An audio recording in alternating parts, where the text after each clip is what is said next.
I'll just say this is an artist that I believe I introduced to us, but I feel like when we all discovered him as a unit, like we changed.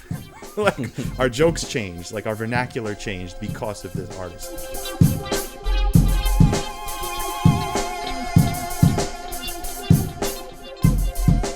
All right, welcome back everybody to the Theraplizards podcast, the only show where two Jews and a Guyanese dude talk about hip hop. Yes, indeed. Welcome everybody. It's really good to be back. It's good to be with my boys. Good to sit down and talk about the music we love. My name's Benny. That's Gary. That's Dion. What's up, guys? Yo, where you been? Where you guys been at? Queens, baby. Been right here. We've been here the whole time. Yeah, Dude, where you been, motherfucker? Ben, you went to like the fucking jungle or something. Where did you go? Oh yeah, recently got back from my almost 2 years belated honeymoon. That's what happens when you get married in COVID. We went to the jungle of Montezuma in Costa Rica. It was just stunningly beautiful, gorgeous. Was it actually a jungle? Like I'm just it around. was legit jungle, right? Legit, like a beach on the shore of a jungle. There was like an incredibly beautiful, like pretty minimalist but beautiful resort with a pool that if you go to the pool around 4 p.m. every day, families of monkeys will come because there's banana trees around the pool. Get out of here. And they'll come and feed on the bananas. So cool. And you could see like little baby monkeys on mother monkeys' backs. It was like incredible. It was incredible. Yeah. Wow. Where have you been, bro? What I gotta ask, actually, I'm sorry if we could hover on this for a second. Did you eat any of the bananas by the pool? Like, I mean, they were there. No. They were way up. They were like 30 feet in the air. You got to be a monkey. You got to be a monkey. Yeah. Okay, fine. All right. And there was like a lot of signs like, don't feed the monkeys, asshole. Don't feed the monkeys assholes. I mean, I would put it in their mouths. Just saying. I don't. Nice. Seems like a pretty obvious sign to me. That's good. That's yeah. good. Well, here all week. Here all week. I also do bar mitzvahs. So if you're just tuning in, just first time, we are a music appreciation podcast. You know, I'd say two hip hop heads and one person who we've been friends with forever who loves some hip hop and loves some other things that, we for our entire lives have been talking about music. Like, why? Like, what is it about this thing that we love so much? We've been to concerts together. We find an artist we love and really dive in. And since we started putting a microphone in front of our faces last year, like, we really have a renewed approach to this thing. So we basically get together. Try to do it once a month. It's like a book club. One of us makes the suggestion and we go listen and reconvene. And it's always we want to do music that we love, something that inspires us, something that we're interested in. This is not, I always say this is not a review show, right? We're not going to be like, yo, this album sucks. You should never listen to this album.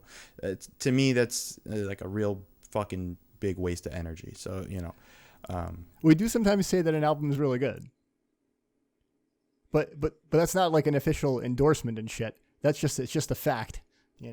Right. It's on that note, I was gonna say the other thing about the show is that we're not gonna we're not necessarily gonna take like a favorite artist's best or most popular album. We may take their second or third most because it's like what means most to us. Like our last episode was Nas' Godson.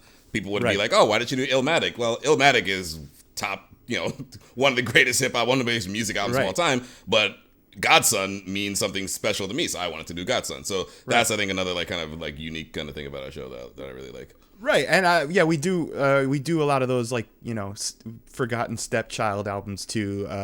We try to do that because how many times have you heard somebody dissect Illmatic or 36 Chambers or Ready to Die or exactly we will still do. We will still do those albums too. Don't get me wrong. Yeah, but for sure. Anyway. But it's interesting to get into the nuanced, like, albums that of the artists we love that might not necessarily have been dissected as much by people, and kind of there's always great stuff there.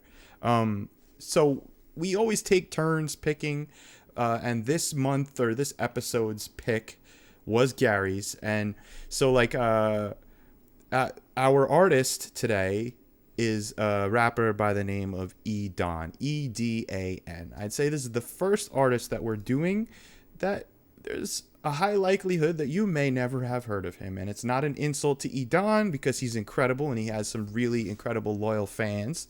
But because he's about as far removed from commercialism and as you could possibly get. This is an artist who is so true to his convictions about the music he makes that there's no hint of even trying to ever get his record played on the radio or on any type of, broad spectrum, like bringing it to the masses. This is very specific music. And Gary picked the album Primitive Plus by Edan. So I'd like to turn it over to you, Gary. I'll just say this is an artist that I believe I introduced to us, but I feel like when we all discovered him as a unit, like we changed. Like our jokes changed, like our vernacular changed because of this artist. So take it away, man. I want to hear your first thoughts. I'm thinking, holy shit, this is one of my favorite pieces of music ever created, especially and in the hip hop genre, where it happens to be, it's one of my favorite hip hop albums from this person that is not really discussed in, as far as I've seen, in like popular culture very actively, right? And that surprised me. So I wanted to talk about that to see if like part of it is like, are we nuts? Like, this is really, really good, right? Are we all fucking crazy? I think this is the best shit. What do you guys think? You guys know music. Maybe this is due to my own personal inexperience, or is this really like some of the best music available to listen to with our ears?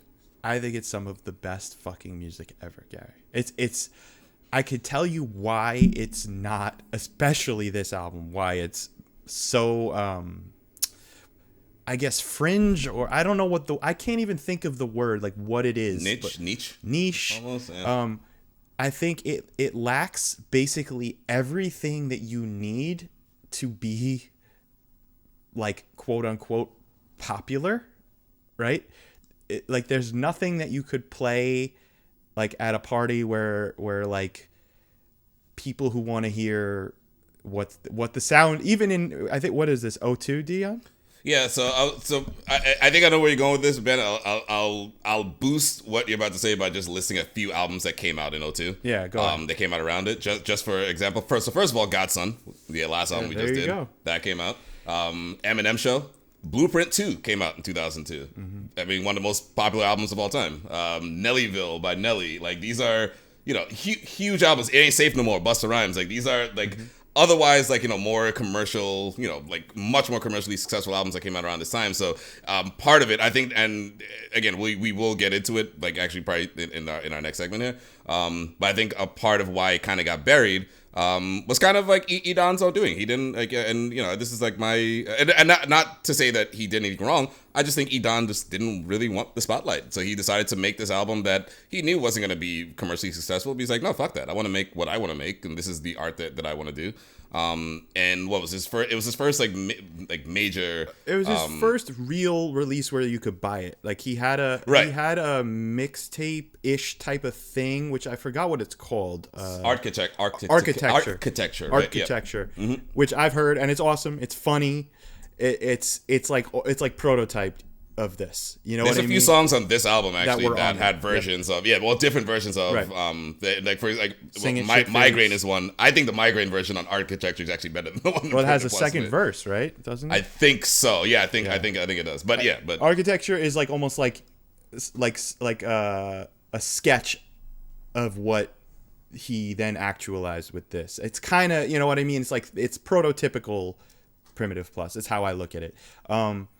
So yeah, I'm gonna, add to that, Dion. Mm-hmm. I don't know if Edan said, you know what, I don't want to be famous. I think it was just, I have no interest in making watered down, because of all the albums you just listed, right? Like, even the best ones had the songs that were like, okay, this is gonna be the radio hit. Busta, Nas, Jay-Z, you know what I mean? Even those guys had some form of like concession for the masses. Some form of like of forsaking the art in order to be paid more. You know what I'm saying? And we've had this argument many times. I see no issue with that at all. I know you have your I don't have any issues with it. I just don't. You just don't fuck with it. Yeah, fuck with it. You know what I mean? It's not like I'm offended by it. It's just I'm not going to listen to something that's like watered down. So that being said, I think that the reason people like us get obsessed with something like this is because I'm going to use some words to describe this album over and over again, and I want to set it right now. None of them are derogatory. None of them are meant as an insult.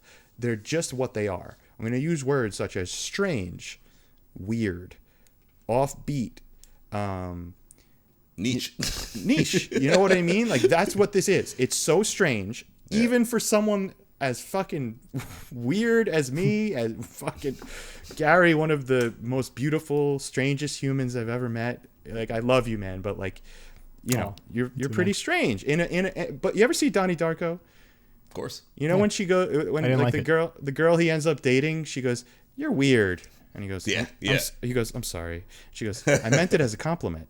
But like, that's what I mean. You know what I mean? Like, it's this is weird, but like, I love it. But most people, right? I love it. You love it because it's weird. I love it because it's weird. I love Gary because he's weird. Like, that's like, you know, I'm weird too. You're weird. We're all like that. Like, that's why we're like fucking best friends. You know, like.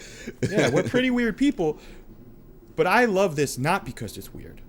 That's the thing. The weirdness is excellent, and it's strange, and it's hilarious, right? It's one of the funniest pieces of art I've ever consumed. It doesn't take itself serious. Like, no. Like, not only does it not take itself too seriously, it doesn't take itself seriously at all. But that wouldn't be enough for me to feel the way I feel about it. Sure. And similar to you, Gary, I think it's one of the greatest pieces of music that there is. It's just incredible, and the reason for that is not only is he completely like the opposite of self-serious. He's not trying to have a message. He's not trying to present himself as any type of special human being. And there's a lot of like satire in it. But the reason I fucking love it is because it's some of the greatest MCing I've ever heard. Hands down. He is a syllable assassin. His rhyme structures are mind-blowing, right? I'd say he's like a student of the legends in a way that like it's like if you like, let's just say in another alternate universe, if Big Daddy Kane, Rakim, G-Rap, and Kool Keith were the only people to influence MCing moving forward, right? Eventually you're gonna get to Edan. You know what I mean? And sure. Like, because that's what he is. He's those guys, but elevated to another level, right? His rhyme schemes and we talked about it with Pharaoh last time. His relationship with rhythm is expert level, right? So like, remove the humor, remove the weirdness, remove all the belly laughs that come along. Because I laugh every time I hear this album. I fucking laugh. Mm-hmm. But it's still some of the highest level of MCing you're gonna get. You know what he doesn't have on this album, which he eventually does introduce. You know, I'd say once you get to Beauty and the Beat, he becomes more of a lyricist. Like his lyrics have a little more narrative, and they're more meaningful, I think, and a little more passionate and a little more like personal, and more substance to them besides just jokes and like strange punchlines and laughs. You know what I mean? I think, Ben, you touched on something. I was thinking about this ever since you said that. When you said architecture is like a sketch, I'm going to compare it to, and Gary, you have a tattoo. I have like 9. Ben, I think you may be getting one, maybe not. I don't know. But I kind of liken it to, what? I said, Benny, I won't tell your rabbi if you do. I'm reformed, baby. I'm reformed. They get tattoos all over my shul. Nice. I liken it to the process of a tattoo. Like when we get a tattoo, especially if you get like, let's say like a big intricate one, right? There's gonna be you're gonna get the sketch, right? Which is I think what architecture is. Like the tattoo artist just sketches it onto or stencils it onto your body. Then they actually pencil in. Again, this is for like a big, like complex tattoo. They're gonna pencil in like the outline and do all that kind of stuff first, right? That is what Primitive Plus is. I think the finished product with the shading and the coloring in later on, that's Beauty and the Beat. Because if you listen to Beauty and the Beat, and again, we're not gonna dive into Beauty and the Beat, especially because this is like a pulling behind the curtain. When we started doing this podcast, we did a couple of test episodes, and one of them was Beauty and the Beat. Our microphones were shitty. Like it's not for public consumption just yet. But what we discovered in that is that Beauty and the Beat is like it takes his skill and like experience from Primitive Plus and just refines it so much. Where Beauty and the Beat, like to me, is a great album. Yeah. Like Primitive Plus, it is as well. But like it's it's much more raw. Like it's much more like it's not like. Unrefined, exactly. Whereas Beauty and the Beat, like that is now okay. Now Edan is an artist. Now Edan, like Beauty and the Beat could and should have probably been high on like Billboard charts if that's what he was seeking. That's what he wanted to. Like it had that kind of quality. So that's how I liken it. Like just taking your concept of the sketch for architecture. I think it's like sketch, outline, finished product. That's architecture, Primitive Plus, Beauty and the Beat. Like. I mean, whatever. We understand enough of the brain to understand how music affects us, but something as simple, or I mean, you could say unrefined, right? Like Edan was like 21 years old or something when he was creating this, or recording some of these songs anyway. I guess like he refers to being 21 in one of the songs, so it's around being really freaking young is the point I'm making. So he's releasing something that's kind of unrefined, but it's got enough of that raw, whatever it is, to make it just magical. To me, I like it even more than Beauty and the Beat, and I like how it's not trying to say really anything, right? It's like totally irreverent. Yeah, there's no message. There's no message. The one message is like, yo, here's how to steal shit. Yes, right? It's irreverent. The message is like, it's glee about the art form, right? Like clearly he's a master of this art form. He's a student of this art form, right? And like songs like Ultra 88 on here are like a masterclass. And like, here's the rap you should listen to if you want to know about rap.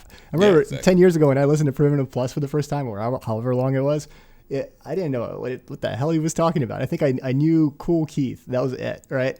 And like all these other masters of hip hop that he mentions and he refers to throughout this album, I'm like just right over my head, right? Like only through this project with you guys have I had more exposure to like at first KRS-One. Like okay, I didn't know who the hell these people are. Okay, great, so KRS-One. And other things, and I'm still learning from listening to Edan. So here's like this like I don't know, like what do you call that when somebody's really young and really fucking good at something, like a savant? Prodigy. Yeah. So here's this like musical prodigy. He's a composer. He chose hip hop as this art form to compose in, and this is like raw. I don't know, magic, right? Yeah. And thank goodness, like he's still around and creating work. But in some ways, I like the rawness, and in some ways, the unassuming simplicity of what is this like early work is compared to anything that could be more complex layered on top of it. I think it's perfect. Gary, spot on, man, spot on. And I agree with all I learned about I've been a hip hop head my whole life, but I'm like when it comes to Star Wars, if you ask me like what the name of the Sith Lord that created the Rule of Two is, I'm going to tell you. Okay? But, who is it? Darth Bane. But, you know. Like in Batman or like Vane, like a vein? Darth Bane with a B. Batman. He created the Rule of Two. Anyway, doesn't matter. What I'm saying is I'm not like that in hip hop, right? When you go before like 91, I know things. And I know way more now, but it's because of Edan that I know who Percy P is, right? It's because of Edan that I know who Tila Rock is. And it's because of Edan who I knew Zevlov X. Like I for years I didn't realize Zevlov X and MF Doom were the same person. Because I remember hearing this like again years ago when the first time I heard this, and like him mention this person Zevlov X, and then later on when I started to really get into Doom. There, it's like, hey, his first rap name was Zevlov X. I'm like, all right, fucking Edan was shouting him out 20 years ago. Right. So, yeah. And I think that's the first thing we should appreciate here and give like major props to, right? He gets flowers. 2002, bro. Nobody, right? We weren't at the point now. We're at the point now of reflection on hip hop. Like that, I'd say maybe 10 years ago it started, where it's like, give flowers, acknowledge these motherfuckers, right? 2002 was still, I'm new, I'm better, I'm this, fuck those old guys. You know what I mean? And 2002, hip hop itself was still only like barely 20 years old at the time. So like now it's new, time to what's new, exactly. What's new. Yep. And Edan is such a student and appreciator and like lover of the golden age, which let's I don't know what technically is the golden age, but let's call it 79 to 88. Like, you know what I mean? Like from Rapper's Delight to Ultra Mag, like, and everything in between, right? Like that's the source of inspiration that I think he pulls from the most, right? And it's evident. It's really evident. Not so much in the production. The production isn't. I love it's like bare bones, but also super clever. The production on this album. Yeah.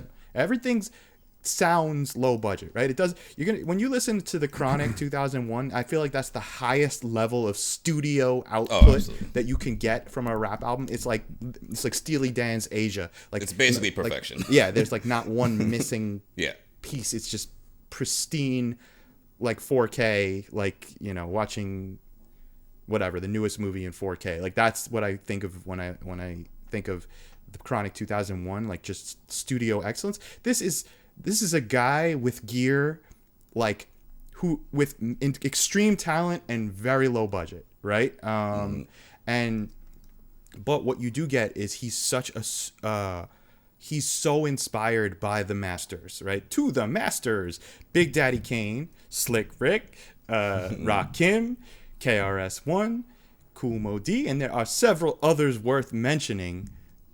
Whatever, you know, he says that on the. Hold up. Finish that thought. Well, Kool Keith. No, that's what he calls a Furious Five. Okay, he calls it. Yeah, that's his Furious Five. Unofficial Furious Five. Yeah. When you're done making this point, Benny, I want to talk about that. Bookmark. Let's talk about it. Let's talk about it. But you could hear, right, when like on any particular. That's what this album. He is not yet the Edan of Beauty and the Beat. Beauty and Beat is by far my favorite thing he's ever done. But all of my favorite individual songs are on this. Yeah. He does the Big Daddy Kane flow. So good. Scooby Doo Wop, True Skills is in your area. Rush cassette deck, wreck your danceteria. Like just like that, the bounce of Big Daddy Kane, the intricacy of Rakim. Yeah, just gonna say that. Yeah, the speed intricacy of Percy P. The aggressive and intricate rhyme schemes of Cool G Rap. The storytelling of Slick Rick. It's all there. It's all there. And the humor, I'd say, aside from Ultra 88, the thing that you could hear of Kool Keith's in Edan, which another thing about us is we're lifelong Kool Keith heads. It's as funny as the highest level of Kool Keith. This whole album, the strange... all you weak MCs could catch a mega penis. just like first grade level humor. Yeah. That's just so funny. Yeah. So funny. Yeah. Okay. What's the point? What were you getting at, Gary? We talk about between ourselves. We've debated the merits of like what's a top 5, top 10 list of hip hop, rappers or your favorite musicians, etc. And I've always sidestep this topic, right? And I think Edan addresses it perfectly. And this is the way I think it ought to be addressed. He has what he names, you just started naming, Ben, like five rappers who inspire him to write lyrics, is what he said, and that's his Furious Five, right? And that's a very specific list of top 5. I think if you're nuanced and into music, right? Like if you're like an appreciator of music, a lot of people are. Like you need more nuance than like here are my favorite 5, right? It's like it's got to be or favorite 10 musicians. It's got to be for what, right? Like these are the 5 that inspire him to write lyrics, and that makes a lot of sense. That's pretty specific. That's pretty freaking direct. He didn't necessarily try to rank them or anything like that because that's what's just feeding him.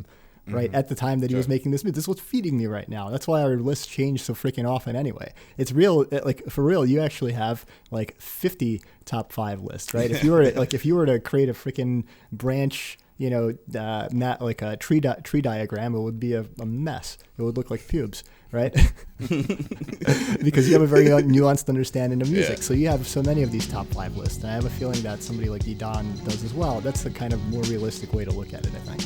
Actually, and on that, if you know Silver Practice, there's 2 versions on this album, and in those 2 versions, he actually lists different artists, whereas like from one person to the other. So right away, Gary, your point is excellently described on this album right away. Like that's perfect. That's exactly I think what Edan feels. You would like, notice that. Of course.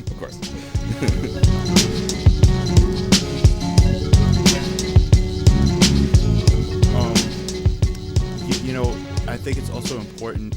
In the first, at least the first rap song, not the first track, One Man Arsenal, he flexes, and brags about himself in an argument that nobody could come back at. Right? He has like some people, I'm the king of this shit. It's like, okay, well that's subjective, right? But he is the triple threat. And unless you're a triple threat, you can't even talk to this motherfucker. And I'm serious about that. I'm talking, That's right. I'm talking like belongs in anyone's top list because of the fact that he is incredible on the mic, is an excellent creative producer of beats, and chops up records on the wheels of steel with the best of them. I got to witness him DJ several times live, and it is, I don't know if you guys have ever got to see a master cut up records, but it's like one of those things where I remember it was one of my first dates when I just started dating my wife. We went to go see Edan cut records on the boardwalk in Rockaway, and I remember like once he got into literally chopping up 2 records at the same time to make this new thing, like the thing that started hip hop in the first place with Kool Herc, watching him do it in such a masterful way. I remember the hairs on my arm, like literally feeling like fucking like cactus spikes, and just being completely like captivated. I've never. You guys ever see the movie Juice? Yeah. Yeah, No. you know that the battle scene with some of I mean that's. Do you liken it to that? Like that was some of the sickest cutting. It wasn't. I mean, like, obviously, it wasn't Omar. No. Actually, Omar Epps is the DJ, so No, he that might have wasn't actually. Omar. But No, I know. I wasn't saying it was. Go back and explain Juice. What is Juice? Juice it's a movie is starring Tupac. Tupac and Omar Epps from like the early '90s. It's great. In the vein of Boys in the Hood, like an urban story with a message of just don't do it. Was you this know what an I mean? extremely low budget Yeah, but I wouldn't.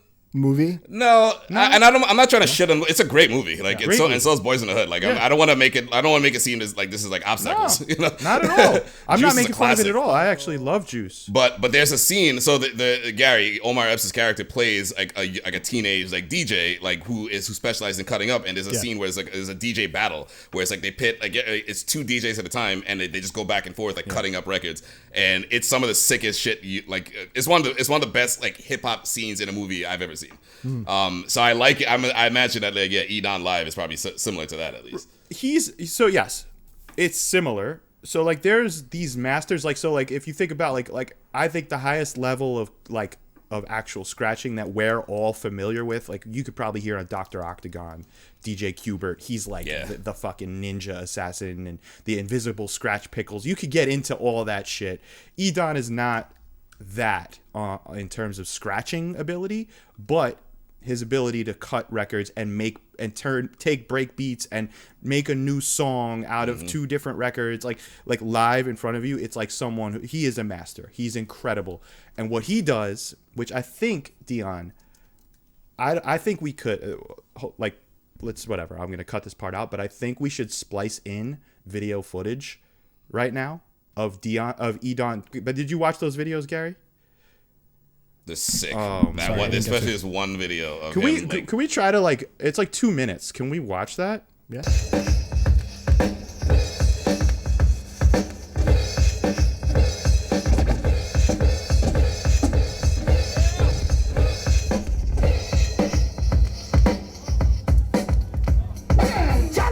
He was a friend of mine. He told me I should cut the record while I rhyme. So I said, okay, the right holds a mic while the left DJ. Rhyming and cutting and rhyming. Doing this shit takes skill plus time. You know that pure rap music ain't made under pressure. Exposure to teach school at my leisure.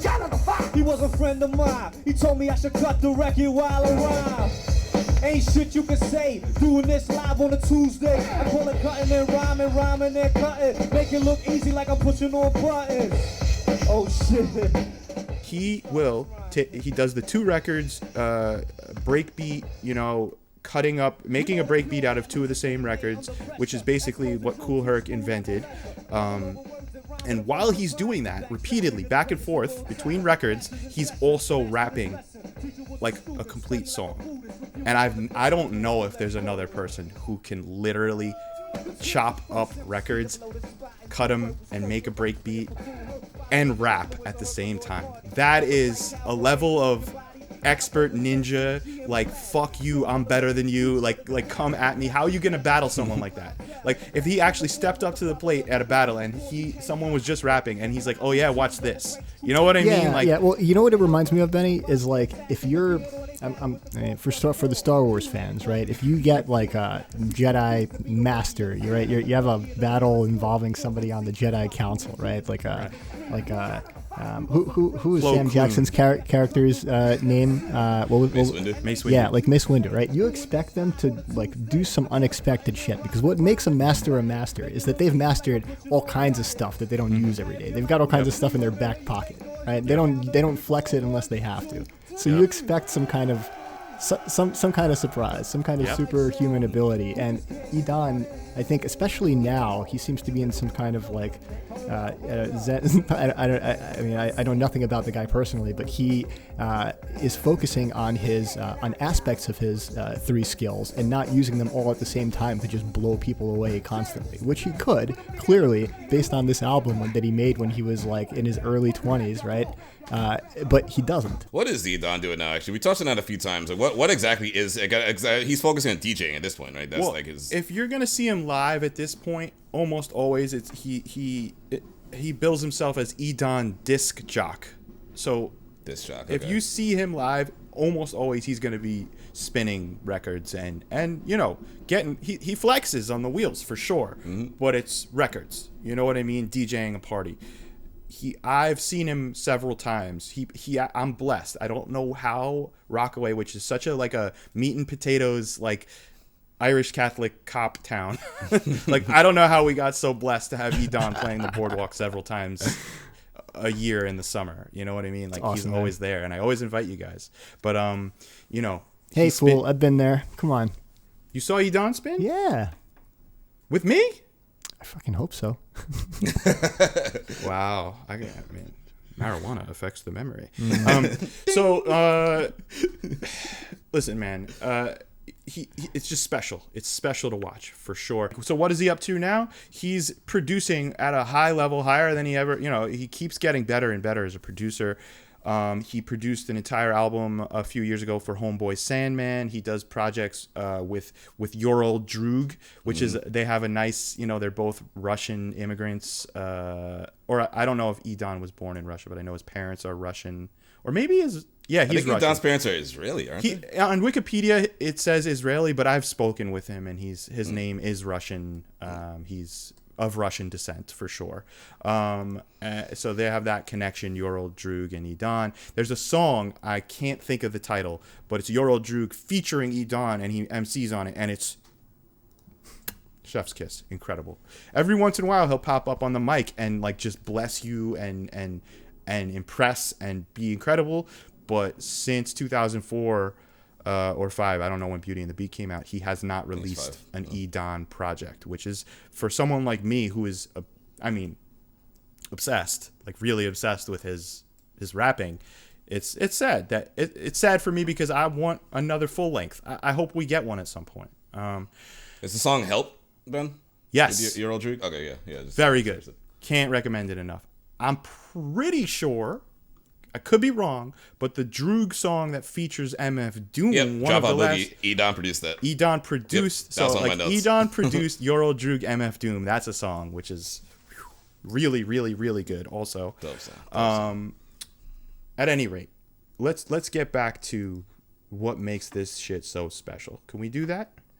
Let's talk songs, right? We talked about laughter. We talked about humor, right? When we did that prototypical episode when we talked about Beauty and the Beat, which I wish we at some point we're going to get back to Beauty and the Beat because it's a very special album. But we talked about humor in that episode. In that, what I came up with is that humor disarms the listener. right? If you come in as like, I am so serious, I'm a serious lyricist, you're gonna take me seriously, I'm the best, blah blah blah blah blah. And maybe you got punchlines, but you take yourself seriously, then you are just setting yourself up to be critiqued, possibly made fun of. You know what I mean? Like, okay, you're the best, let's see about that, right? But Edan comes in with all this silliness and humor and jokes and like crazy weird punchlines that are like, I relate it to almost like Tim and Eric style humor. You know what I mean by that? Yeah, Yeah, okay. do you watch Tim and Eric ever? Who the fuck is Tim and Eric? I'm surprised by that, Gary. I That feel like shit would right be up up your your alley. alley. It's basically, it's like a comedy duo that like the comedy is so weird from reality.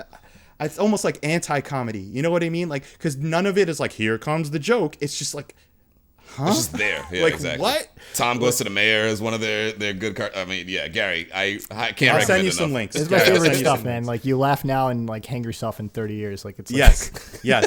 Tim Heidecker has like this he has this whole other universe that he created, which is like a fake movie review show called like On Cinema at the Cinema, and it's all these seasons, and there's this long running, like, it's like supposed to be a movie review show, and they review modern movies, but like there's this long standing dramatic feud between the hosts, and like they're like his Tim Heidecker in that universe was on trial for murder of like 17 people because he like got addicted to some vape at like a festival. Like it Dude, is that's really That's the good. kind of humor. and That's he good released writing. the trial of Tim Heidecker, which is literally like archival footage of a 7-hour trial, and it's like such dry. It's insane. Gary, I can't recommend this to you enough. That's really good. Yeah. Anyway, sorry for that, everyone. Sorry. It's okay. Yeah. We'll cut that out. But so We'll start it sorry for that, and we'll leave everybody guessing what just happened. yeah. Perfect. So let's talk humor. Let's talk about some of these lines, man. Are there like there's so many fucking funny moments. Like what about the front? I don't know if it's Migraine or it's one of the earlier songs. He gets up to a certain point and he goes, you know what? I'm gonna stop it right there. And he just like stops mid rhyme. He's like, that's all I got right now. Like I'm gonna go make some more jams. Like And it sounded what? good. What? I do like that, and because you brought the last line on Migraine is, and all you weak MCs to catch a mega penis. Like that's funny, but the thing is with that, and I think that line is, or that song really is Edan in a nutshell, because the rest of the song is him spitting just jaw dropping, incredible, jaw dropping lyrical assassinry of words. And then he ends it with, and all you weak MCs catch a mega penis. Yes. It's like, it almost like grounds you. It like brings you back. Yes. It's like, all right, I'm listening to Edan. But like everything before that, it's just like, holy shit, this is crazy. Yo, let's talk Migraine, right? Like, I'm just gonna pull up some shit on Migraine right now. Migraine, assault, to halt, the slug that tries to catapult above the lyrical exercise, critical pesticides that rest aside your legs, chest, and eyes, giving excess demise to those who pose a threat. I'm so deceptive, schemes, rhyme, climb, finally flows connected. Don't neglectic want flows connected dunce, whose interpretations of elevations is a quest for blunts and herbs, punching nerds, dead at a headpiece, repetitive MCs, a fed 'em a lead piece, consisting, a tongue twisting, hollow tips that penetrate your hypothalamus for trying to follow this long and windy road that leads to cerebral kids to try and decode my speech patterns. Like, yo, this shit is fucking crazy. Like, that is like Rakim fucking level of intensity and intricacy and rhyme schemes, but it's silly at the same time, right? The way that verse ends are like two of my favorite lines of the album. It goes, with one passionately comprised verse, your eyes hurt. When I made a second your brain, I ordered fries first. I love that. But again, that's another thing where it's like, and again, that's another perfect sort of like nutshell of Edan, where it's like most of those two bars are like, you know, very well comprised lyrics, as he literally says in the verse or in the lines, but then orders with, I ordered fries first. Yeah, it's like like fries again, first. it brings it back to like the silliness of like, like how do you, and the other thing about Edan, we keep saying, like, because a lot of times when rappers or musicians in general have like sort of humorous tracks, humorous themes, a lot of times it's self-deprecating. Edan finds a way to be hysterically funny without being self-deprecating almost at all. The closest I think the closest he comes to being self-deprecating is on the song "Run Your Shit," where his character in that song is clearly like poor and desperate and everything like that. But like so like in that case, like humor is like sort of what counters that. But aside from that, every other point of humor on this album, I'm not Ben, unless I'm missing something. Like I don't remember that much self-deprecation on this. No, it's not self-deprecation, but what it is so unbelievably strange that it's impossible to believe that he feels these things, right? Yeah. Ooh, I love farting in the bathtub at club. You know what I mean? Like,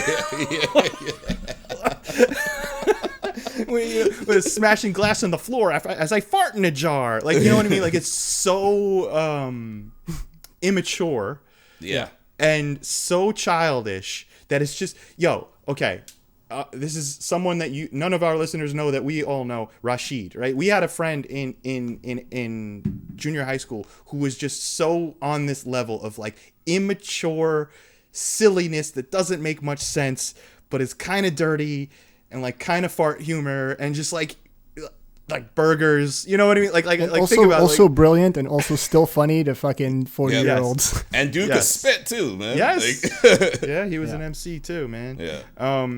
So like, shame to yourself, squirts of diarrhea, missing the toilet, pissing on foil vest, like like just like, you know what I mean? So like this is what I got. But Ben, how do you know he doesn't have IBS? Maybe this is real. Well, what I'm saying is in the intricacy, in the impressiveness, in the hyper technical rhymes, you have all this like, nah, this ain't that serious.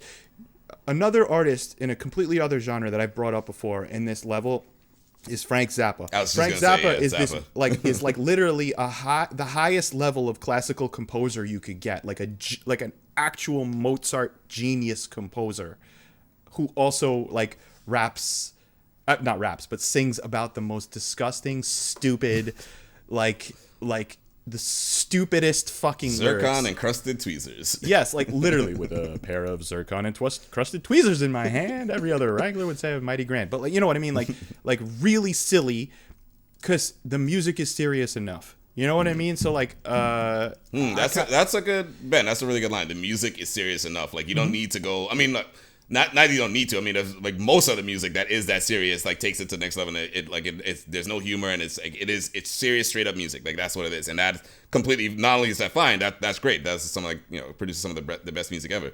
But what you just said, I think, it's like the music itself, like that's all you need as far as the genius is concerned. And now let me inject some of my own personality and my own humor and just like sort of like mix it too. And I think you're right. I think Zappa is a great comparison in that vein for Edan. It has the effect of like getting people into it that otherwise maybe would have a harder time getting into it, getting into like very dense rewind rap, right? Like I don't think I'd ever have gotten into Edan, and especially have gotten so I guess like I want to say avidly, but then I remember the avid line that he has where he says, even avid masturbators can't relate to my passionate mic clutch. Yeah. And that's a dope line too, right? So like that is so smart. Like he's just like the thing is the humor is able to like makes it so accessible to some people, like myself included. Like it's so good. It's almost like the Marshall Mathers LP when it came out, and I say this not because they're both white guys who rap, but it happens to be. I think it's purely coincidence, but they're both very funny LPs, right? Or Dr. Octogynecologist by Kool Keith. Like it's just funny, like so silly and so witty, and like just completely off the beaten path and unexpected. It will take you on a journey. Right, and that's the one of the appealing like real hooks of music like this. And by the way, MF Doom is certainly in that category too. Yeah, absolutely in totally. that category. He's Yes. probably the king of that shit. Yeah, Doom has a special thing about him that he has these very funny lines, but also like is some of the most beautiful poetry at the same time. Doom is special because you never when I listen to Doom is I saying, oh, he's taking us for a joke ride here. You know what I mean? Where I get that a lot here. You know what I mean? Doom is so strange that I think some of the funniest things weren't even meant as jokes. The next song after Migraine, Keyboard. Come on. That I think that's the song is a Bach. Mozart. Oh, it's Mozart. It's a Mozart. Rondo alla Turca by Mozart. Which is an incredible song, just an incredible piece of instrumental music. But like to loop that up and make that a hip hop beat, right? Like that piano, right? And then it's like just a verse, and it's over. But yo, I'm sorry. Maybe we bleep it. I don't know. MCs approach me hungry. I proceed to feed them anal snacks. Like the monkeys walking around town with a sign that says the brain is backed. My brain is packed with frames of accurate detail. I'd rather hug a tree than fuck around with an email. I don't need a computer monitor. I'd rather walk a few kilometers and conjure a plan to confuse astronomers, losing the logical, bruising the gospel, fooling the philosophers, cooler than icicles, using a bicycle for daily transport, dictionary all up in my jansport, rhymes I write fly in the night using a hand torch, walk up in the scythe with a knife, spoon, and fork. Yo, that's what I'm saying, right? Like, this is lyrical excellence, but also hilarious. Like, he's a very rare breed. You don't get this, right? I can't even name an MC as funny as him, who's as gifted as him with a pen. I can't do it. Can you? No. Like, even Kool Keith, who's a master, he's not as technically, his rhyme schemes are not as technically complex. Yeah, right. I mean, I think Keith is more force of nature. I mean, he's also excellent, right? But he's like more force of nature than less finesse than Edan in this case. I would bring it back again to whether it's intentional or not intentional. Yeah, I think again, Doom is the closest I could think that does straddle that line of genius MC and like so much humor. I mean, like, he literally made a concept album about Adult Swim cartoons. Yeah. That is like... I caught up on that podcast that you recommended. What's it called again? Let me tell you the story about MF Doom. Ever heard the story about MF Doom? Yeah. Which is an excellent podcast, almost like a documentary series about MF Doom. But there is a whole episode about the Comedy Central years, and that is such a cool partnership. Can you believe that happened? Yeah. Like, it's the same as like us being alive right now and being able to go to see Edan on the boardwalk in Rockaway, right? Like, we're fortunate to be around for that. That was cool. Yeah. Right. And it's fleeting. I mean, as we see, like, Doom's not around anymore, right? Thankfully, Edan is.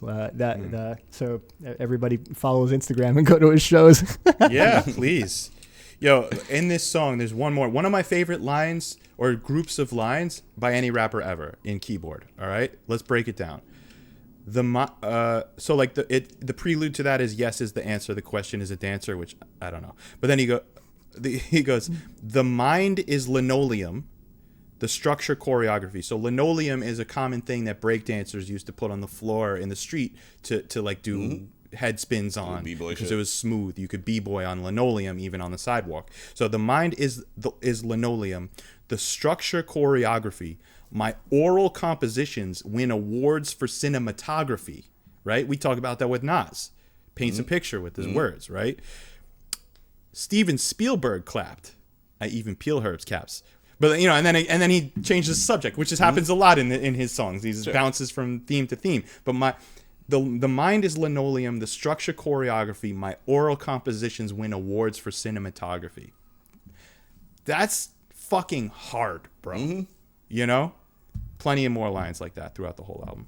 Yeah, like even for me, man, I stopped and had to jot a few down. Like, I don't typically do that when I'm not the big rebound rap guy, but like, I guess I'm becoming from hanging out with you guys more and more. Oh yeah. One man arsenal in the beginning, right? He says, and this is like kind of Doom-like, the way that the words crash into each other. Correct me if I'm wrong. You guys are the technical ones. Thirst for rehearsal, adverb, reversal, adverse, reverberation plus placement on Earlobe Avenue. Haven't you heard, nerd? The one-man band plan scam for preferred words. Oh yes. What? Yes. That was cool. To me, that's like the Big Daddy Kane thing on steroids, right? Like so the way he paces that is very Big Daddy Kane-ish, in my opinion. Yeah, for sure. The one man plan stand to the bird, like whatever it is, but like classic Kane, yeah. But Edan is like Big Daddy Kane in the future on acid. You know what I mean? Like in the same, he's Rakim in the future on acid. He's all these people in the future on acid. You know what I mean? Maybe that's even that's that. what he is. We're talking about origins, right? Like, I think he's like some sort of alien from the future on acid. Like, what makes this guy? Yeah, seriously. Dude, and I met him a few times, like just a few words. I don't even know if he, whatever, doesn't matter. Met him a few times, and he is such a peaceful man, almost like, I think it was either Dion or Gary who said, almost like Zen, like humble and magnificent, Yeah, like magnificent. just like really cool guy to meet. I went up to him the first time I ever met him. I just went up to him and I put my hands together and I bowed, and he bowed back to me. That was the first exchange we ever had. Oh shit. That whole part, Gary. By the way, as usual, one of those things where on this listen, like I didn't realize that whole, at least that first half of that first verse of One Man Arsenal. The whole thing is basically explaining like how, like a poetic way of how to listen to his music. So like he starts off with, your Charlies can take you through various parts of town, but you never reach the section of the brain that starts the sound. And then it goes into like the lyrics you just spit, and then eventually, you plus placement ends up on Earlobe Avenue. Like the whole thing is like it's coming like through the earlobe. I guess it's like sort of backwards. So it's like coming through the earlobes, going through like the intricacies of your head, ending up in your brain, and then that's how you process it. But like, it's a very just poetic way of explaining, like, this is how you listen to my music. You know? Yeah, and I think I didn't notice that the first time, so I was listening to this. I barely noticed it right now, as you said. But that's the Doom-esque part of it, I think. Right? Like, yes, I don't exactly. even, like, Doom had Doomsday come out and maybe a few other projects. So maybe he was influenced by him, but like, that's what is Doomish, is like a completely weird metaphorical way to take you on a journey. Such a strange, like, trolley cars and roads to describe the journey of his words to your eardrums. You know what I mean? Like, love it. Love it. That's what I mean. So like, I have in the past tried to turn other people on to Edan. Friends that we know, Jason, Josh, like people in my life. And this is what gets back to like, there's no way someone who makes music like this is gonna have mainstream success. Everyone I play it for, they're just like what is this? What is this? Like, you know what I mean? And it's not an insult. I hope Edan knows that, like, that the music he made would never reach people who aren't strange. You know what I mean? Like, you have to have. I think he's fully aware of something- that. I think he's fully aware of that. Right? Like, I don't think he's like, oh shit, this shit never broke the way I wish it could have. Like, you're making music on such a strange wavelength that like only the goblins of the universe could appreciate. You know what I mean? That's well put. That's very well put. Oh shit. Gary, what are some of your favorite songs? The ones that when they go on, because there are some of my favorite songs ever by any artist ever are on this album. So I want to hear yours first, Gary. Yeah. Well, shit, man. There's so many of them here. Like, damn. I really like. I want to avoid in this project just like really. So just talk about shit that you love, fucking, bro. Saying this is the best shit over and over and over again. But just like, talk about it's the hard songs not you to. love. So MC's Smoke Crack is an excellent song. Yeah. Right. That's an Our Friend Group classic. Yes. Yeah. Geometric poop. Get your shit straight. Can you capture lines I manufacture? Metaphor, a mastermind, meant to match it. Like, all right, Yep. Cool. Like, sounds really good, and the whole song is the hook is that MC smoke crack, I smoke aluminum. It's so, it means nothing, right? But Actually, I thought it didn't until I listened and like, sort of thought about it and like clicked on a few like annotations and everything. And, mics, typically old mics used to be made out of aluminum. So I think what he's saying is like, yeah, MC, it's obviously, the whole thing's obviously a joke, obviously. But it's like, while this MC is smoking crack, I'm smoking aluminum. Like, my drug is the music. My drug is the microphone. Whoa. I think that's what he's trying to get at. I don't know. Do you guys agree, or do you think that's? I think you're I'm probably right. I'm gonna do you one further, Dion. There's the MC's Smoke Crack remix, which was a single. You can find it on Spotify. I don't think I ever heard that. It's so good. It starts with the second verse of MC's Smoke Crack, and then the second verse of that song, he actually addresses the lyric, and I am gonna read it to you right now. Let's hear it. He says something along the lines of, "Don't even pass me the tin foil so I could breathe through it. Smoking aluminum is a figure of speech, stupid. So he's basically saying I smoked the microphone. And it's a fucking metaphor, you know. He would know And what which is- microphones are made out of. Like, he's the kind of guy that knows what microphones are made out of. Yeah.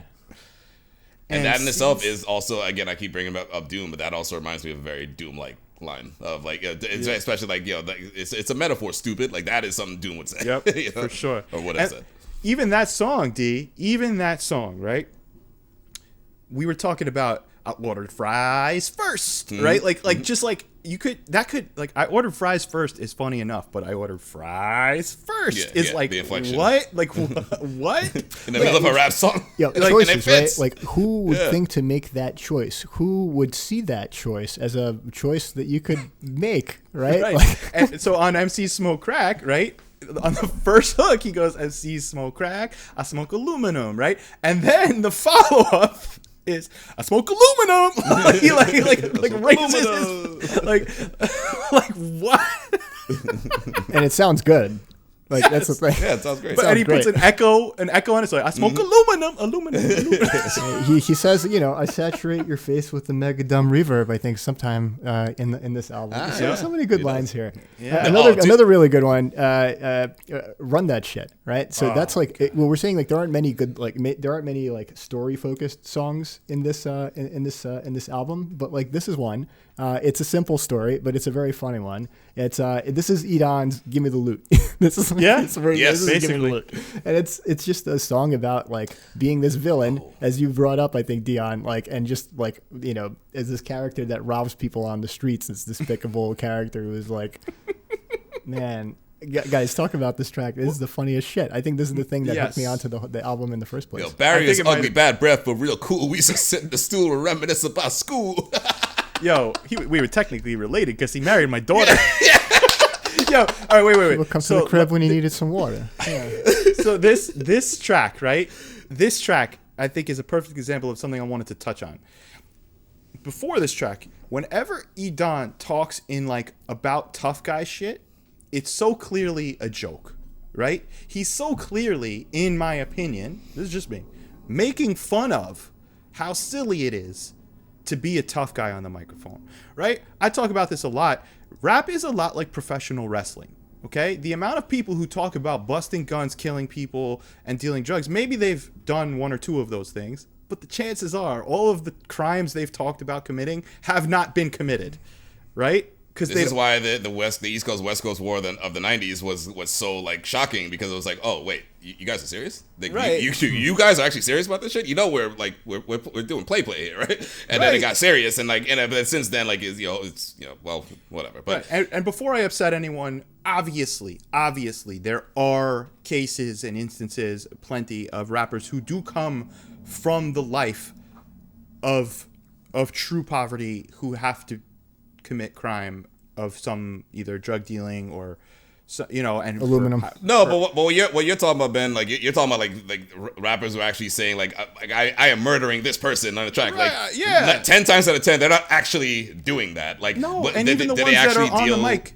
saying I'll rip your head off and then I'm literally like all that shit, right? Like I think he's kind of here saying like, yo, like guys, like this is how you sound. Like you sound ridiculous. I think that's what he's going for here. And perfect example is this song. It's like almost like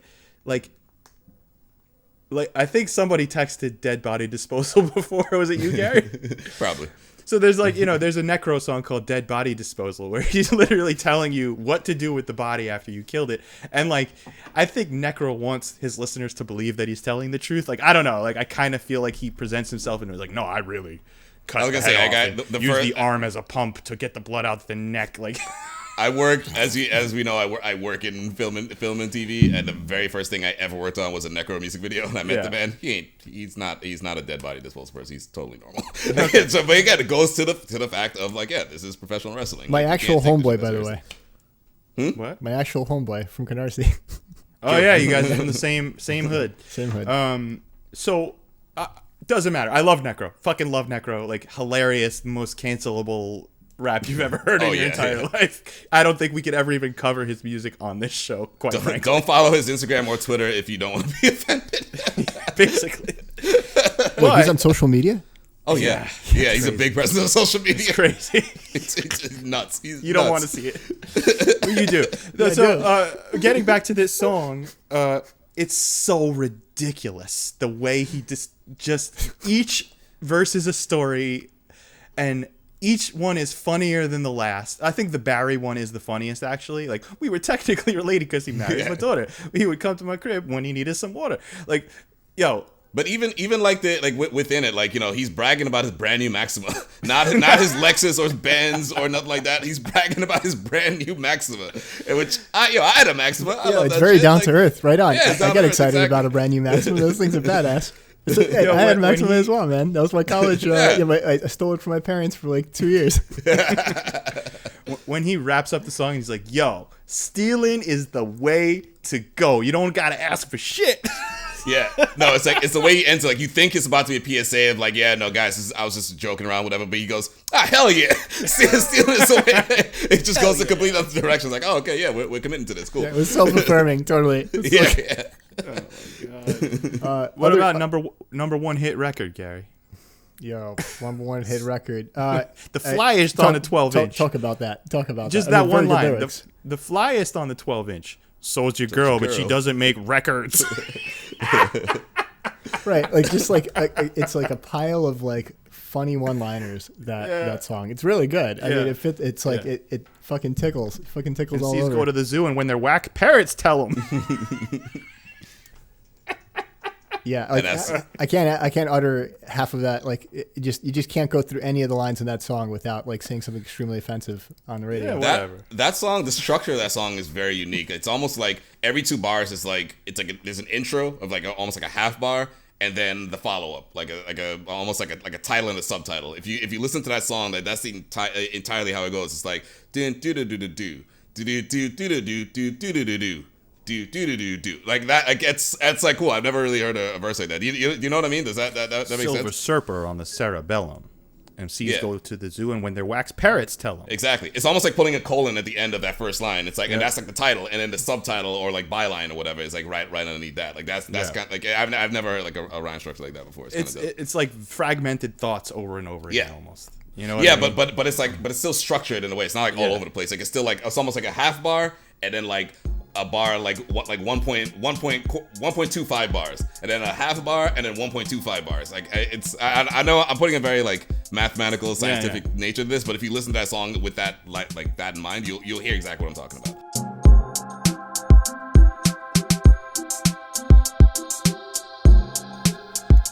Dion, I know we mentioned that Run That Shit is like the Gimme the Loot, but I think there's even one more song that's the Gimme the Loot of this. Yo, thank you. I know exactly what you're gonna say, and I know think it's this your is favorite. probably It's your favorite song on the album. I think right? this is the best song of the album as far as the lyrics go, and I'm assuming we're on the same page in this. And that's Primitive Plus, the title track. That is Gimme the. So Gary, once you said Gimme the Loot, I had an aha moment. It's like no. That ain't Gimme the Loot. Primitive Plus is Gimme the Loot because like for more than one reason, but the most obvious one being it's like it's his voice and then like the sped up version. Like that's how big he did it. It was like, and it's funny. It's not sped up. Yes. It's augmented. So Sure. the tone of the voice was pitched up. Yeah. Sorry, when I said sped up, that's what obviously like it's still kept in the same speed and everything. But it's funny when I was a kid when I first heard like the first several times I heard Gimme the Loot, I literally thought it was a different rap. I thought it was like a kid. Me too. You know?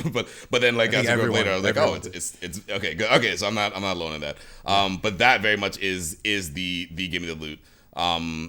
Primitive plus futuristic is the trading the of genius. The one of the geniuses of that song. The last word of every second line is the first word of the very next line of the next rapper, the other rapper's quote unquote line. So like every single one, like it's genius the way he does it. Each time they trade, he completely switches up the rhyme scheme. It's not like it's not like one. It's as if 15 different people are writing. It's incredible. incredible. Primitive plus futuristic equals powerful effects to progress the people. People buy records because I reckon they beckon to belong to a song that makes the soul strong. Strong as a knox I belong in a box that is battery powered and audible. Plus recordable and audible to navigate the nautical. Arsonists and artisans are parted into particle. Like it's so good. It's so fucking File good. this in aisle 6 next to Style Kits. It's so good. Flavors range from extra hot to mild wet.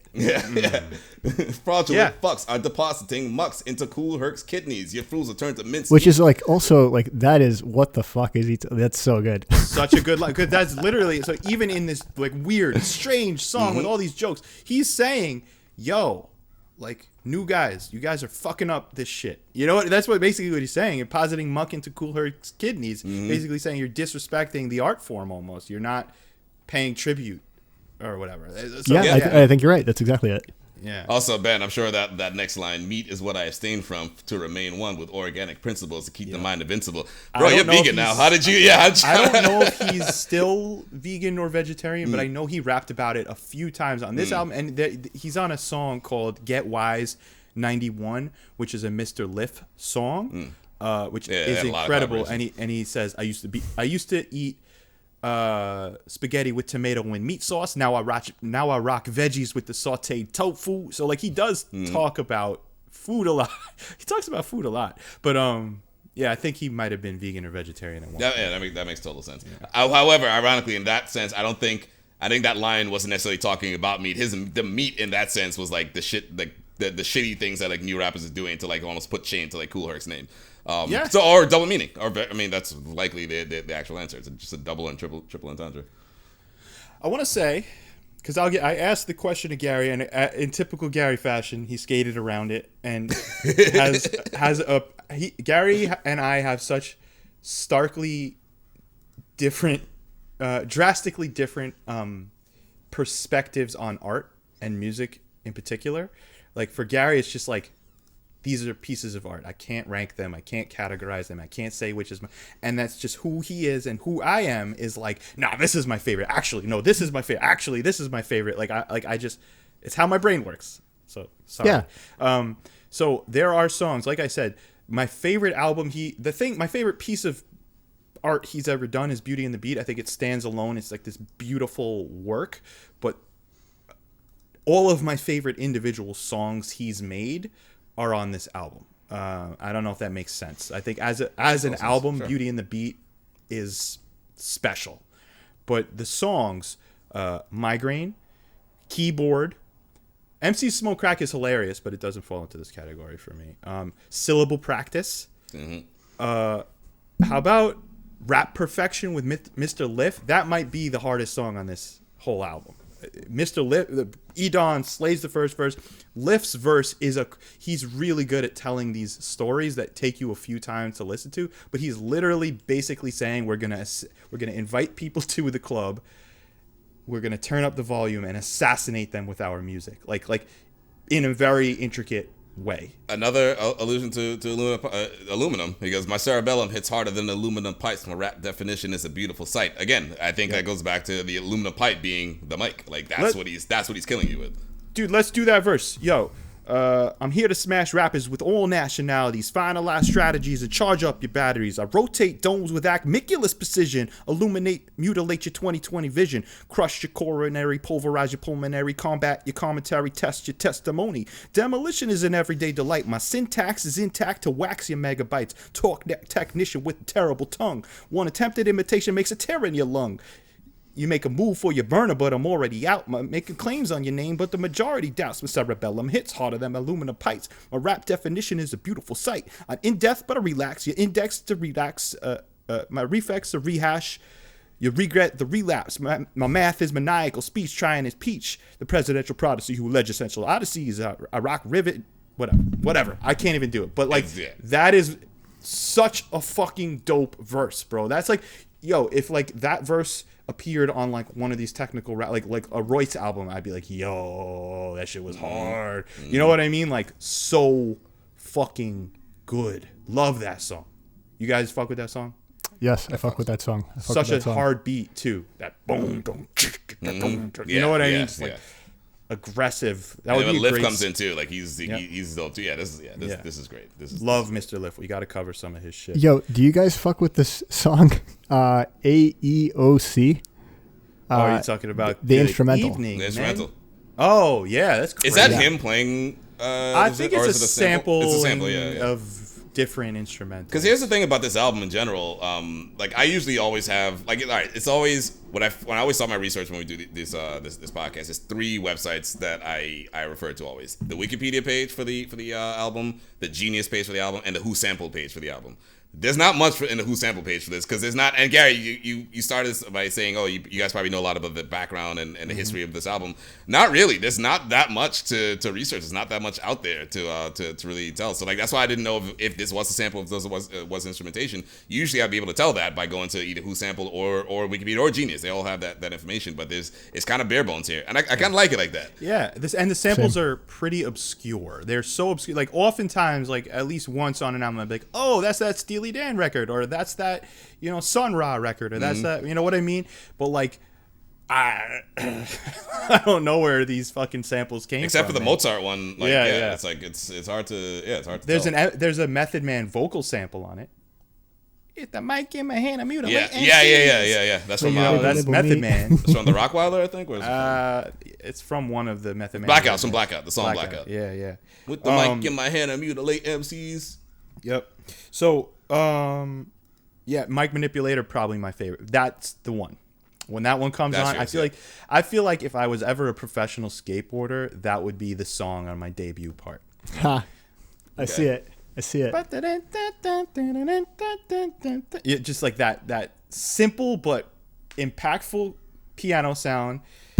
Yo, Some good street I skating know I've in been- there. You know, I know I've been spitting a lot of his lyrics, but could we go over that verse? Those verses are like, I think that when I got up to that, like one of the first times I listened to this album, I remember just being like, man, this guy is fucking special.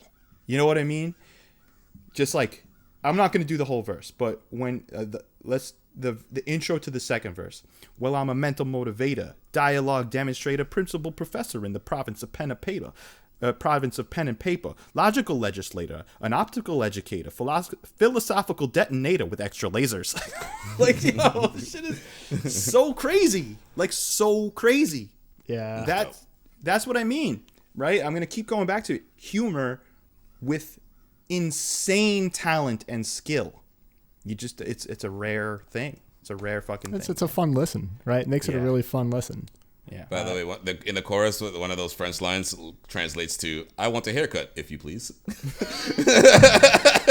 That's the other thing, right? So like we're gonna get to sing it shitface. We'll get there. But here's another one where he's like most people will cut up like something like someone famous speaking if it's not gonna be a song, right? Like Gangstar cuts up President Kennedy talking about space travel.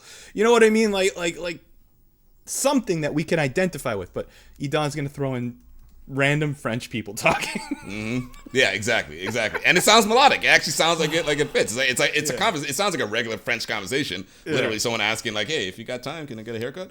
But like, it fits in the song. It's I kind can't of believe that's what they're fucking saying there. Wait, Gary, what would you have thought they were saying?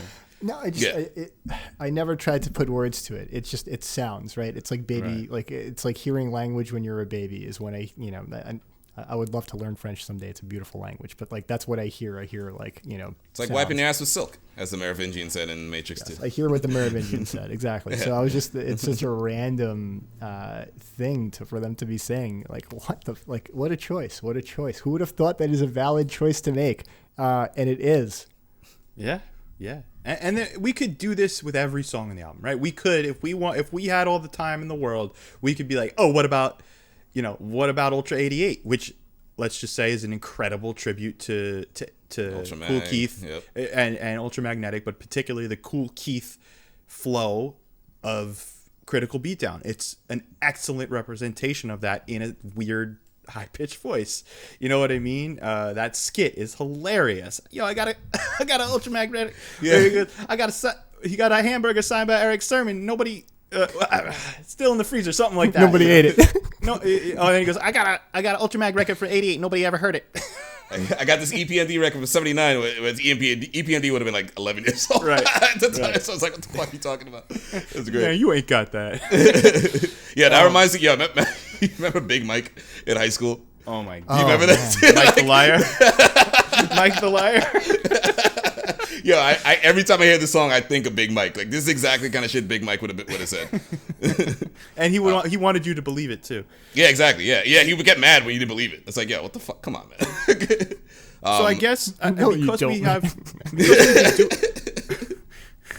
we've been doing this for a while, and we could keep talking, but there's 2 more tracks I feel like we have to cover.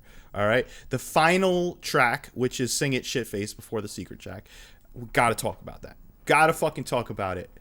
Right, I remember. So I want to give shout out to Noah Zagor, a guy who has introduced me to like so many of my favorite pieces of rap music. He put this song on for me, this album on for me in a long car ride once, and it changed my life. But when we got to "Sing It Shitface," it's like crazy lyrics. We'll break down the lyrics, but like instead of R&B bitches, he does his hooks with Japanese kids, bro. And then the fucking hook is like clearly like a 6-year-old maybe Japanese girl or boy. Like I don't even like. Do they even? No, they. If you on look it Genius, up, it's in Japanese. No. Yes, it's Japanese characters on Genius. Wow. This nice. might Good sound going, like Genius. too racist, and we might have to cut it out. But he's like, Maybe you don't want to say it then.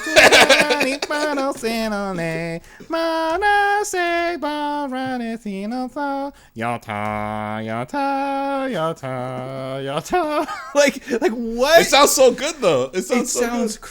crazy. It sounds haunting. It's almost scary. Yeah, right? It's yeah. like a horror movie.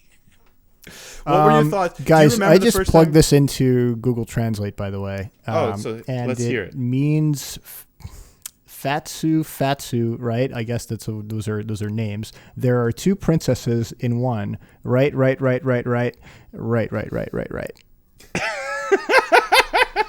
That's what the screen says. Okay. I love it. This is like. By the way, in Spotify, like there's a feature on the at least in Android where you could scroll down to lyrics and it gives you like lyrics Only not on like certain Genius songs. on certain songs. However, Right. for most of the songs on Primo Plus, you could do this, but for only about half of them, you get the actual lyrics to the song. For some of them, you just get some completely random shit. Really? Yes. That tracks. That makes sense. That tracks.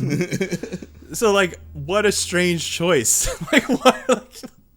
But it goes back to Edan's like just his thing. That doesn't surprise me at all. It's strange in itself, but it's not shocking. It's like, oh yeah, that makes sense. There will never be another song like "Sing It Shitface." It is a one-time only occurrence. And it's almost as if I'm just putting this together now. 2002, right? So we had Hard Knock Life. We had Get Out of Yeah, Here. yeah, We yeah. had the Nas song. And then you got what's the Nas I song? can. I can. I know I can be what I and he has Singing shit face. Sing It Shitface. Edan's like, oh yeah. Fucking Japanese kids. Fucking, this is the craziest thing I've ever heard in my life. It's so good. Do you think it was an answer to that in some way? Like some type of commentary on it? I think this album came out like March or something like that. Okay. So maybe not because I don't know when all these. When other did Hard albums Knock Life come out? Before that?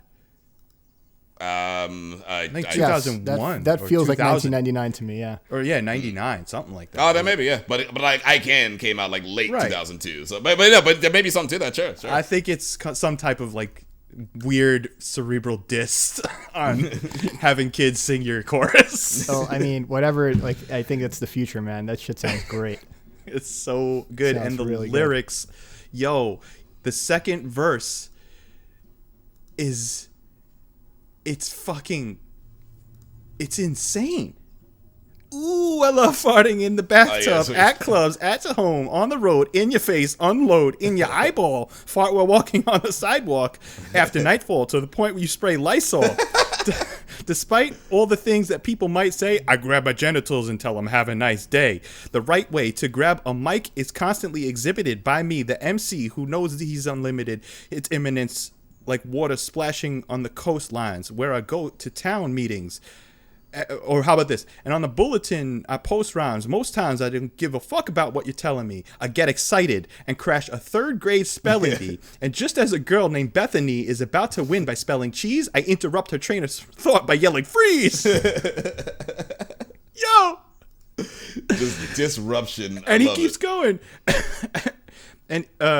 And when she sees that I'm nothing but a prankster, she tells the teacher, but I proceed to go and yank her for her title of 3rd grade vocabularic champion.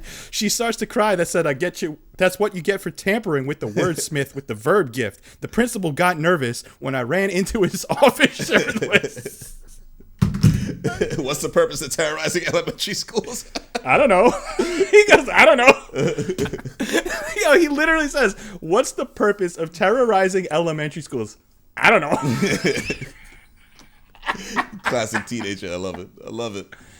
It's one of the funniest album things. It's like as funny as like a great Coen Brothers movie or it's hilarious. It's fucking hilarious.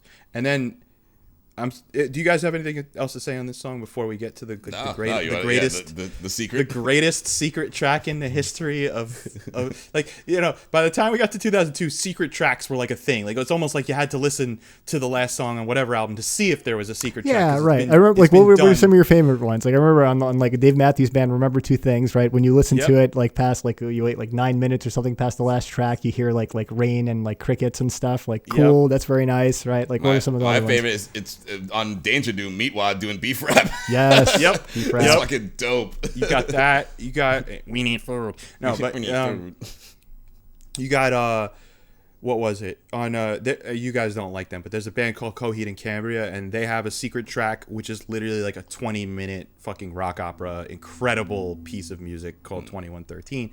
Doesn't matter. It's been done a million times, right? So.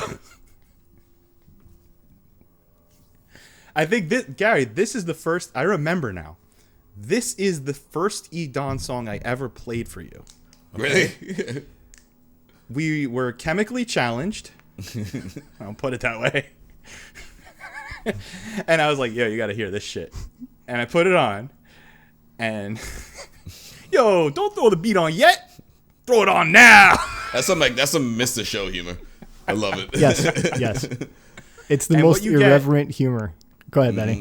What you get is a bare bones sparse, like almost like prototypical Run DMC drum machine beat, and what I can only assume is Edan in the moment, not writing anything, just freestyling like off the top of his dome. It's gotta be about like the exact opposite of what every other MC is doing. I am better than you. I will eat your brains for lunch. Like I'm like every MC, like when they're really MCing, is basically talking about how they're gonna fuck you up.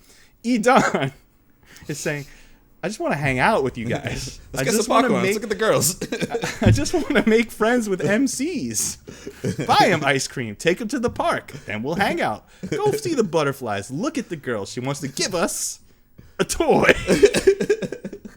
Yo, try this apple or this piece of broccoli. Carrot. Made of beta-carotene. I love it. I won't act embarrassing. Let's just hang out. Let's just chill. That's so good.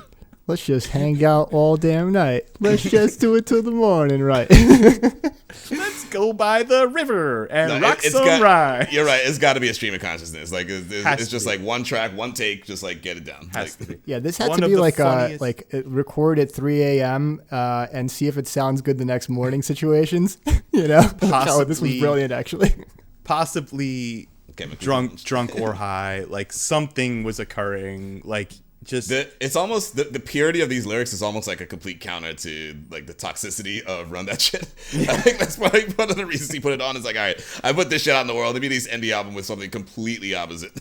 And if you wanted to just hear this song alone, it does appear on a mixtape he put, or a single-ish mixtape that he put out the year before called "Spraying Your Tape Deck," which also has a very of 2 or 3 amazing songs that are not on this album. There's one called Beautiful Food where he just lists food. And I'm just clicking on the lyrics now.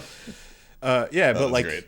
you know, it's just this fucking strange thing about wanting to make friends. My metaphors are okay. How are yours? Like, just, It's like an actual conversation. It's so fucking funny. I listened when Gary suggested this album. I got so excited because first of all, this is not something I don't like. Some of these albums, like, oh man, I haven't heard this in years. I listen to Edan all the time. Yeah. But this was now on repeat, you know, at least once or twice a week since the last time we all met and talked about Nas. And man, it doesn't get old. It doesn't get corny. None of it is tiring. I don't get sick of it. It's one of my favorite pieces of art and music I've ever heard, Gary. And I feel like it defines us in some way. Like we are connected through it. It is a piece of us. No? Yeah. No, it makes me sad to think of it that way, and it's like a melancholy, kind of reaction that it drives in me. Is that like, yeah, totally, this was formative for us. Also, like as we talked about it, like this is a world class, like amazing piece of artwork and music. And, we have different favorite things. We have like different genre or like eras of Edan that we might like more, etc. But like, in some ways, this is like as good as it gets for us human beings, right? Like you have a kind of pure thing, like an idea that is, kind of like talent or magic in its kind of rather raw form. And you see it once in a while. We talked about a couple of those pieces of music on, as part of this project of like, wow, this is like, inspired by some, divine connection or something at the moment. They're hearing the voice of God, while they're creating this. This is like, well, it's one of those things, and it's kind of sad. It makes me sad to think that like, probably this is like one of the best things in life ever, right? It's like that's it. Like we've seen what good looks like in life, and it's like this. We don't have anything more to look forward to than this. We just cherish this. Gary, thanks again for picking this. It was as usual a fun listen. It's just like he's an artist that has tremendous lyrical skills and DJ producing skills. Scratching is exactly what we just said, like the whole triple threat. I feel like now, like we talked about, he's now more of like a DJ and sort of obviously didn't abandon the other things, but I just said, man, like we're just waiting for him to just drop something because like you're good at so many things. I mentioned earlier, like this was like kind of his stepping stone. Beauty and the Beat again is like just even to me, like I know you're saying like this is a masterpiece. I think Beauty and the Beat is more of a masterpiece because just for the simple fact where he matured, he grew, he refined his skills, and it's just like it's more of a complete like album. But Primitive Plus will always hold a special place because like it's just such like an our friend group, classic. Like we still sample these lines like among ourselves. Like how many. Yeah, right. Always. I mean, especially particularly from MC Smoke Crack and from Run That Shit. I mean, that's just like just this classic shit. But yeah, I think that Edan is like he got. I feel like he's got and is getting out of the music industry almost pretty much exactly what he wants. No more, no less. This is one of the first things I was saying before. It's like the reason this wasn't a commercial as much of a commercial success is because he didn't want it to be necessarily. He didn't put it out there for that. He didn't put it up for like awards. He didn't do much of that. The humor in this album is like you don't really get that. Like you don't really get this person who is like this down to earth person. But like the fact that we know that, it's just like I think it just makes an album like this just more fun to listen to. It just more powerful. It's just like he's one of the guys. So yeah, again, very very fun listen. Shame that there wasn't as much like research to be done, but as I said earlier, it's like it almost makes it more fun. It almost makes it that much better. Like that it's like kind of trapped in a shroud of mystery. So yeah, no, thanks again. This is fun. This is fun. Yeah, for sure. I echo all of that. And Gary, when you told me that story, I remember the first emotion I felt was just pure jealousy. Like straight up. I was just like, fuck, man, you met Edan? Like, excuse me. So, virus. Sucks. Listen, we've said so much. I think the thing I want to, leave us with is like, I've tried so many times to to just like explain to people why this is so good, or like share it with them. And like I said, it is strange music for strange people, and that's that. Your standard music fan will probably run for the hills, and that's okay. That's okay. It is the furthest thing from commercial, even though it is so deeply rooted and inspired by the golden age of hip hop. Even if this came out during the golden age, people would be like, yo, this shit's too weird, man. Like, you know what I mean? Like, it's very strange. But for that reason, and all of the technical beauty of it, I fucking love it. You know what I mean? Like, it's just like, it's a piece of me. It is keyboard is play. I can go for months never listening to this album, and I'll just go, I don't need a computer monitor. I'd rather walk a few kilometers and conjure a plan and confuse astronomers, losing a logical, that's playing on repeat in the back of my head. You know what I mean? And all you weekend sees catch a mega penis. Like, that's always there. Yeah. It's always there. And it means so much to me, this album. And I hope, right, I think we should put some type of like thumbnail on our YouTube for this that says like, you need to listen to this shit, yo. Because like, it's like one of those things that like most people haven't heard of it. You know what I mean? I don't know, man. But then if you do go, there are clips of him performing live on YouTube, and there are people just like me going, this man is a genius, one of the greatest MCs ever, so underappreciated. So it's not just us, right? He has his fans, but it's just strange enough that I don't know. I wish he was more appreciated. I really do. Benny, I know we're wrapping up and shit, but I think this point is a very like it's one that like sparks some light bulbs for me, and I'm going to be thinking about it for a long time after we're done talking. Like, weird music for weird people. I mean, like, I guess so, right? But it's like, I think that there is some things that are like like actually just universally great about this, but like, yes, we're each talking from our personal perspective. I guess does that cloud it so much, right? But I really do think that like anybody who listens to the other music that we talk about, if you, Benny, were to capture them, right, in like a Benny style, like, imagine there are no laws. Okay. So like Pulp Fiction in the basement of the pawn shop. Yeah, exactly. And instead of the dudes with like the weird sex stuff, bring down speakers, right? Like that's like, I think anybody who loves this music would be hooked and would love like Edan's music, even if they're like, I mean, because whatever is weird about them, everybody's fucking weird, and there is no normal. That's the secret. I think it would find them. It would get inside. I think so too. If they had, I think what this requires is just willingness. All right, this doesn't sound like the music I listen to, but just shut up and listen anyway, right? Like I say that about every piece of music to every human. Oh, it doesn't sound like the music you listen to. Just shut the fuck up and listen anyway. So what? Yeah. Listen to it. Give it a chance. It's an hour of your life. Literally, it's a fucking hour of your life. Just shut the fuck up and listen. That's how I feel about every piece of music. Okay, after you listen to it for an hour, if you still hate it, great. Like, go fuck yourself.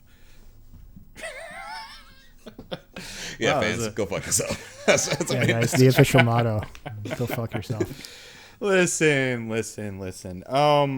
Next week's pick, before I give our closing statements, I have bounced this one around in my head for so long that there's other things that keep coming up on top of it, but I want to just do it.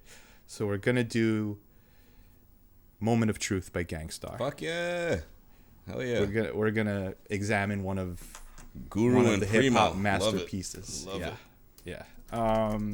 So good get pick, listening. good pick. Listen to Gangstar's "Moment of Truth." Listen closely. Don't put it on and start talking. Put it on. Just shut the fuck up and listen, bro. Why can't you listen? Stop. We have 2 ears and 1 mouth for a reason. You should listen more than you talk. Anyway, so thank you, Nate. Fuck.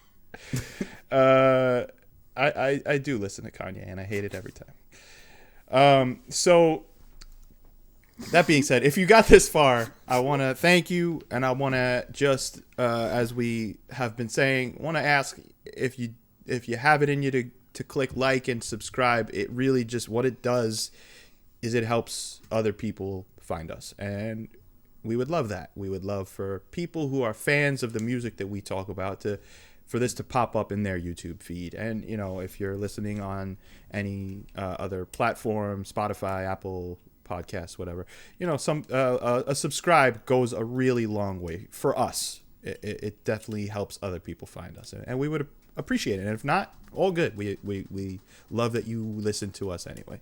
Only a little less. Just a little less. We like you. We don't love you. I want to thank the Red Walrus, one of our contributors, let's call him. You know, all of that music you hear in our show, the instrumental stuff, is produced by the Red Walrus. He's our friend from back in the day. He's a great artist. Possibly a villain. He might have been from Monster Island with Doom and the rest of them. Excellent musician. Check him out on Bandcamp, and he's involved with a lot of other really dope musicians too. Just support good artists, even if you've never heard of them. Give them a download. It goes a long way. I want to thank Nate, our producer, for throwing grenades at me while we're recording, little jabs. Thank you, Nate, and for everything you've done for us. Thank you. We love you, man. Did I miss anything, guys? Just a kissy face from Nate. We'll put that on the screen too. All right, Rap Lizard signing off. Peace. Peace.